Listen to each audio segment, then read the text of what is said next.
నమస్కారం welcome to మన news నేను మీ anchor Sukanya the fastest regional news 4 పర్యాలు ఎమ్మెల్యేగా ఉన్నప్పుడు 2.5 సంవత్సరాలు డిప్యూటీ సీఎం గిరిజన శాఖ మంత్రిగా ఉన్నప్పుడు ఏవైతే సాలూరు మండలం సాలూరు నియోజకవర్గం 4 మండలాల్లో అభివృద్ధి కార్యక్రమాలు ఉన్నాయో మీకు అందరికీ తెలుసు, చెప్పని అవసరం లేదు. తెలుసు మీకు. గిరిజన శిఖర గ్రామాల్లో తారు రోడ్లు అయితేనేమి, సీసీ రోడ్లు అయితేనేమి అభివృద్ధి మా దొరగారు ఆధీనంలో జరిగింది. మీకన్నీ తెలుసు. మీరు దగాకోరు అన్నారు కదా, దగాకోరు అంటే మోసం. మా గిరిజనులకు ఎప్పుడైనా మా రాజన్న గారు మోసం చేశారా అని నిన్ను అడుగుతున్నా. అలాగే ఈ 1 సంవత్సరంలో ఏవైతే మీ సంజయరాణి మేడం గారు ఉన్నారో ఈ 1 ఇయర్ కాలంలో మీరు ఎంత డెవలప్ చేశారు? గిరిజన ప్రాంతాల్లో ఎక్కడ రోడ్లు వేశారు, ఎక్కడ సీసీ రోడ్లు వేశారు? అది మాట్లాడాల్సింది పోయి మీరే చెప్పాలి. ఇదిగో మేము ఇది చేస్తున్నాం మా గవర్నమెంట్ వచ్చాక అని మీరు చెప్పవలసింది కాక, ఏదైతే మంచి చేసిన నాయకుడు, మచ్చలేని నాయకుడు మీద మీరు దగాకోరు అంటారా? ఆ అర్హత మీకు లేదు. మంచికి మారు పేరు మా రాజన్న. అటువంటి మా రాజన్నని లేనిపోని మాటలతో మీరు మాట్లాడతారా? ఇది మాట్లాడాలంటే మీకు అర్హత ఉండాలి. మా నాయకులు చాలామంది ఉన్నారు. ఎప్పుడైనా చంద్రబాబు నాయుడు గారి గురించి, సంజయరాణి గారి గురించి ఏమైనా మాట్లాడారా? మా మండల స్థాయి నాయకులు కానీ, గ్రామీణ స్థాయి నాయకులు కానీ, కార్యకర్తలు కానీ చెడుగా మాట్లాడారా? మీరు మాట్లాడుతున్నారు, మీ నాయకులు మాట్లాడుతున్నారు. అది మంచి పద్ధతి కాదు. ఒక డిప్యూటీ సీఎంగా చేసిన వ్యక్తికి మనం మర్యాద ఇచ్చి మాట్లాడాలి, తక్కువ చేసి మాట్లాడకూడదు. ఆ స్థాయి కూడా మనకి లేదు.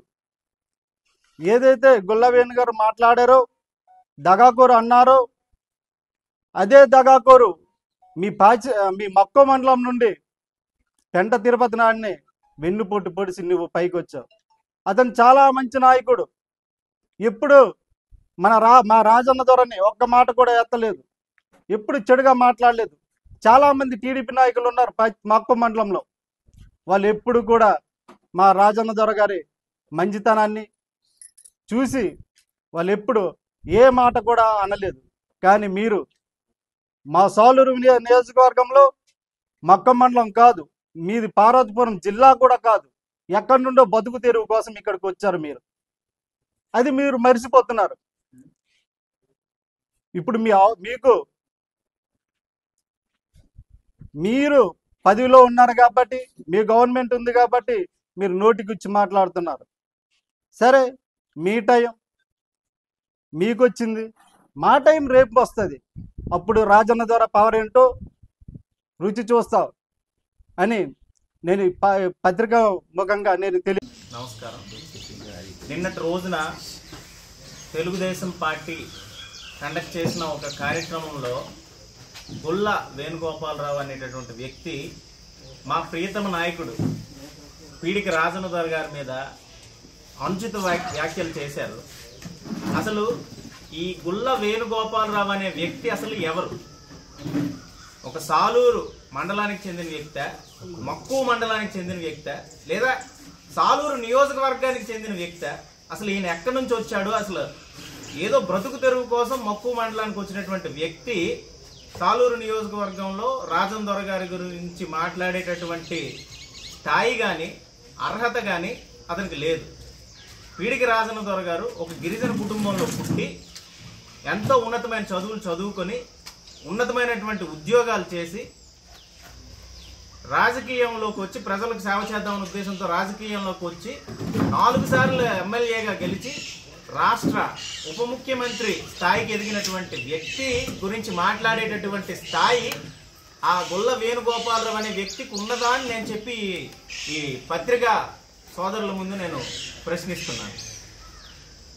మక్కువ మండలంలో ఎంతోమంది అనుభవమైనటువంటి రాజకీయ నాయకులు ఉన్నారు తెలుగుదేశం పార్టీలో. వాళ్ళు ఎప్పుడూ కూడా ఈ విధంగా అంటే ఈ చీప్ పాలిటిక్స్ అంటారు కదా, ఇలా ఎప్పుడూ చేయలేదు. మేము కూడా ఇంతకు ముందు ఎన్నో సమావేశాల్లో మాట్లాడడం జరిగింది, కానీ ఎప్పుడూ కూడా ఒక వ్యక్తిని పర్సనల్గా వ్యక్తిగతంగా మేము ఎప్పుడు దూషించడం జరగలేదు. ఆ విషయానికి వస్తే మా రాజనదొర గారి గురించి మాట్లాడడానికి తెలుగుదేశం పార్టీలో ఉన్నటువంటి ఏ నాయకులకి కూడా ఆ అర్హత లేదని చెప్పి నేను తెలియజేసుకుంటూ ఉన్నాను. అంతటి ఉన్నతమైనటువంటి వ్యక్తి మీద ఈ గుల్ల వేణుగోపాలరావు అనే టీడీపీ నాయకుడు దగాకోరు అన్నటువంటి ఎంతో పెద్ద పదాన్ని ఆయన వాడాడు.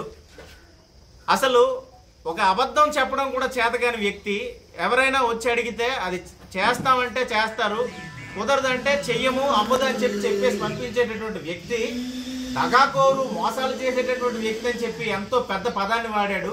అయితే ఆయన ఏం దగా చేశారు, ప్రజల్ని ఏం మోసం చేశారు? ఆయన 4 సార్లు ఎమ్మెల్యేగా ఉన్నప్పటి నుంచి అభివృద్ధి వైపే ఆయన నడిచాడు తప్ప గిరిజనులకు మేలు చేయాలి, సేవ చేయాలని అంకిత భావంతో ఆయన రాజకీయాలు చేశాడు తప్ప ఎప్పుడూ కూడా ఎవరిని మోసం చేయాలి, ఎవరిని వెన్నుపోటు పోడాలనేటువంటి ఎటువంటి రాజకీయాలు ఆయన చేయలేదు. కాబట్టి మీరు ఆ రోజు ఆ సభాముఖంగా దగాకోరు అనే పదాన్ని వాడినందుకు నిరూపించాలని చెప్పి మేము ఈరోజు ఈ మీడియా ముఖంగా అడుగుతున్నాము. మీరు కానీ ఆ పదాన్ని వాడినందుకు ఆయన చేసినటువంటి ఏమైనా దగాకోరు ఆ విషయాలు కానీ మోసపూరితమైన చర్యలు కానీ నిరూపించకపోతే మేము త్వరలో చట్టపూరితమైనటువంటి చర్యలు తీసుకోవడానికి కూడా వెనకాడమని చెప్పి తెలియజేసుకుంటాం.